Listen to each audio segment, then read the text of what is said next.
ચાલો બહેનો, આજ આપણે ધરમ કરમ ચેનલમાં નવી વાર્તા લઈને આવ્યા છીએ.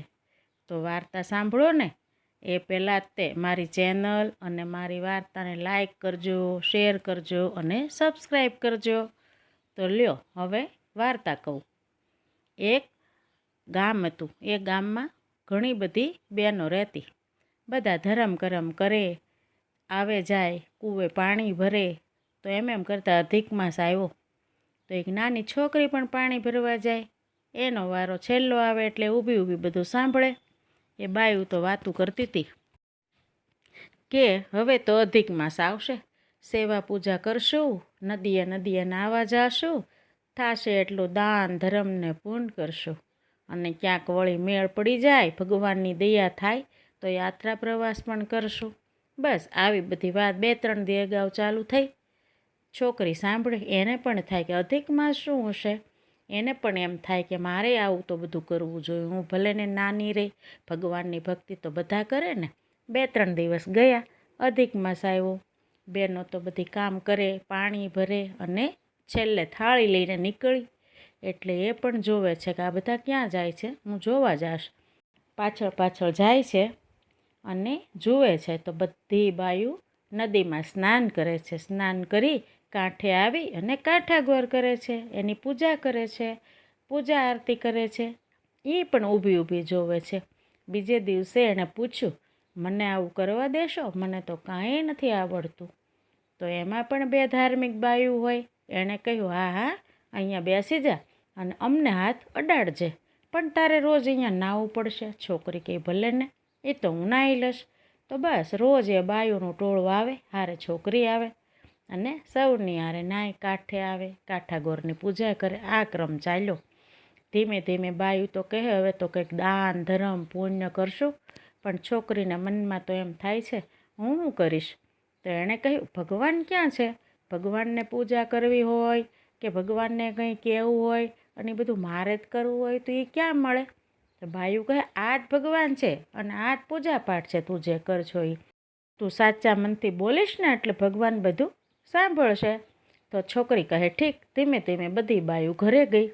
તો છોકરી એકલી બેઠી, હે ભગવાન, મેં તો તમને ક્યાંય જોયા નથી, મને તો કંઈ ખબર પડતી નથી, પણ હું તો ધીમે તમારી સેવા પૂજા કરું છું. પણ મારી ઈચ્છા છે હું પણ કંઈ દાન ધર્મ પુણ્ય કરું. તો હું શું કરીશ? બસ આમ એ રોજ કહેતી. એને ધીમે એમ થાય છે ભગવાન આવવાનો હોય ને કોઈ દિવસ કંઈ સાંભળે નહીં, પણ તો એને એમ થયું મારે કરવું તો છે જ. એટલે એમ કરતાં અધિક માસ પૂરો થવા આવ્યો. સૌની હારે કીર્તન આ તે છેલ્લા દિવસે એ કરે છે, વિચારે છે, પાછું દાન ધર્મ કરવાનું મન થાય છે, પણ એની આગળ કાંઈ નહીં. એટલે છેલ્લે દિવસે પૂજા કરી અને એ તો નીકળી કે આજ મારે ભગવાનને ગોત્યા વગર પાછું ઘરે નથી આવવું. એટલે એ તો હાથમાં ગાગર લઈને નીકળી ગઈ. આગળ જાતા તો મોટા પર્વત આવ્યા, ડુંગર આવ્યા. એ તો તોય ચડે જ જાય છે. એને એમ થાય ગમે ત્યાં ભગવાન તો હશે, આજ ભગવાનને લઈને જ ઘરે આવીશ. ધીમે ઉપર ચડી અને ટોચ ઉપર પહોંચી. પછી તો ભગવાનને એમ થાય છે, એટલે પુરુષોત્તમ ભગવાન લક્ષ્મીજીને કહે છે, અરે આ તો નાની દીકરી આખો મહિનો સેવા પૂજા કરી, ભગવાન કર્યું, તમને ને મને ખૂબ યાદ કર્યા. હવે મારે આને દર્શન દીધા વગર હાલશે જ નહીં. તો હાલો તમે સાથે, હું આવું. લક્ષ્મીજી કહે છે, ના, હું પણ અહીં રહું છું, તમે જાઓ. તો ભગવાન નારાયણ તો આવે છે ડુંગરા ઉપર અને કહે છે, એ દીકરી અહીંયા તું શું કરે છે? ડુંગરની ટોચ ઉપર તું પડી જાશ. તો કહે છે, વાંધો નહીં, હું તો મારા ભગવાનને ગોતવા આવી છું, અને જો એ નહીં મળે ને તો હું ઘરે નહીં જાઉં, જ્યારે મળશે ત્યારે હું લઈને જાશ. તો ભગવાન કહે છે, એમ? તો લે, હું તારો ભગવાન, હાલ હવે આપણે તારા ઘરે જઈએ. તો કે એમ, આવા ભગવાન હોય કાંઈ? તો કે હા, હું ભગવાન જ છું, તું હાલ તો ખરી. એટલે એને એમ થયું આવા ભગવાન હશે. શ્રદ્ધાથી ભગવાનની આંગળી પકડી અને ડુંગરા ઉતરતી ધીમે જંગલમાં થઈ અને એ ઘરે આવે છે. સાથે ભગવાનને લાવે છે. ભગવાનને બેસાડવા માટે તો કાંઈ ઘરમાં નથી. કહે છે, અમારી આગળ કાંઈ નથી હો ભગવાન, અહીંયા ઓસરીની કોરે બેસો. ભગવાન કે કંઈ વાંધો નહીં, તું પણ અહીંયા મારી બાજુમાં બેસ અને કહે તારા શું તકલીફ છે? તારે શું જોઈએ છે તે તો મારી ખૂબ પૂજા કરી છે. તો એ કહે છે બધાય દાનની વાતું કરે, બધાય ધર્મની વાતું કરે, પણ ગાયને ખવડાવવા ઘાસ નથી, ગરીબને દેવા અન્ન નથી અને વસ્ત્ર પણ નથી, અમારે પહેરવા નથી, તો અમે શું દાન કરીએ? તો ભગવાન કહે એ રહ્યું બધું ઘરમાં. તો કહે ના ના, હું તો જન્મીને આવડી થઈ, માં પણ ખૂબ ગરીબ છે, મને ખબર જ છે અમારા ઘરમાં કાંઈ નથી. તો કે છે મને સપનામાં દેખાયું હતું. ભગવાન તો નાની છોકરી યાર એની રીતે વાત કરે છે, તું જોઈ આવે એકવાર જઈને. તો એ જાય છે તો વસ્ત્ર, અનાજ, સોના ચાંદીના ઘરેણાં ને ઘર તો આખું ભર્યું છે. એ તો એની માને હાથ પકડીને લઈ આવી અને બતાવે છે કે જુઓ માં, આ તો ભગવાન આવ્યા છે અને એણે આપણને આ બધું આપ્યું છે. એની માં ખૂબ રોવે છે અને ભગવાનના પગમાં પડે છે કે ભગવાન, ગરીબાઈમાં જિંદગી તો રળવામાં કાઢી નાખી, તમારું નામ લેવાનો ક્યાંય અવસર નથી આવ્યો, પણ આ દીકરીએ અમારો ફેરો સફળ કરી નાખ્યો. ભગવાન કહે છે કાંઈ વાંધો નહીં, ઘરમાં ઘણા રહેતા હોય પણ એક જણે સાચા મનથી અંતરાત્માથી મારી ભક્તિ કરે છે અને મને યાદ કરે છે ને, એને હું ક્યારેય નથી તરછોડતો. હું એની સાથે ઊભો જ હોઉં છું અને આજથી હું તમારું હંમેશા કલ્યાણ કરીશ.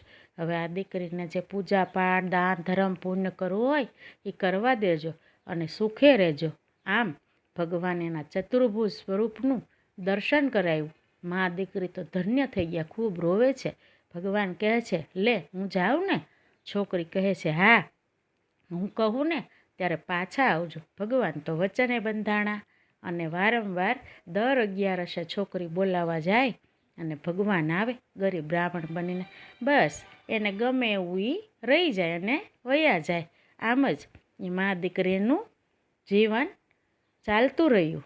તો જુઓ બહેનો, ગરીબ હોવું કે કંઈ ન હોવું એ બહુ અગત્યનું નથી, પણ એમાંય આપણું મન પવિત્ર હોય અને 2-5 વારે જો અધિક માસમાં પુરુષોત્તમ ભગવાનનું નામ લેવાઈ જાય તો આગળની વાર્તામાં આપણે સાંભળ્યું કે ભગવાન ક્યારેય કલ્યાણ કર્યા વગર રહેતા જ નથી.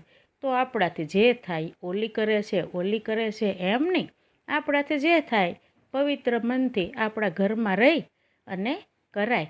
ભગવાન હંમેશા આપણો સાથ આપે છે, ભગવાન હંમેશા આપણી સાથે જ હોય છે. તો લો બહેનો, તમને આજની વાર્તા કેવી લાગી? અને આ પણ જો તમને ગમી હોય ને તો ફરી કહું હો, મારી આ વાર્તા, મારી ધરમ કરમ ચેનલ, એને તમે લાઈક કરજો, શેર કરજો અને સબસ્ક્રાઈબ કરજો. જય શ્રી કૃષ્ણ, જય પુરુષોત્તમ ભગવાન.